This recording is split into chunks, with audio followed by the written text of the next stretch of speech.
যায়। কিয়ামতের ময়দানে ওই বিভীষিকাময় সময়ে মুসিবতের কালে মানুষগুলো পাগল হয়ে বিশ্বনবীকে খুঁজতে আরম্ভ করবে।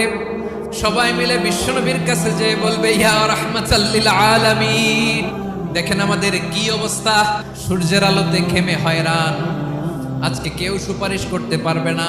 সব নবীরা অপারগতা স্বীকার করেছে, তারা বলেছে আপনি ছাড়া কেউ নাকি আল্লাহর সামনে দাঁড়াতে পারবেন না, আপনি একটু সুপারিশ করেন। বিশ্বনবী বলবেন, আসো আসো, আজকের দিনে আমি ছাড়া আল্লাহর সামনে কেউ দাঁড়াতে পারবে না।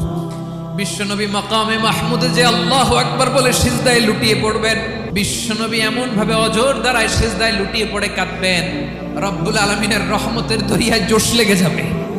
রব্বুল আলামিন এই দৃশ্য থেকে সহ্য করতে পারবেন না। রব্বুল আলামিন বলবেন, ইয়া মুহাম্মদ ইরফা রাসাক, ও নবী আপনি মাথা তোলেন, যা চাবেন তাই দেব, ওয়াশফা তুশাফা, যার জন্য সুপারিশ করবেন তার সুপারিশ কবুল করে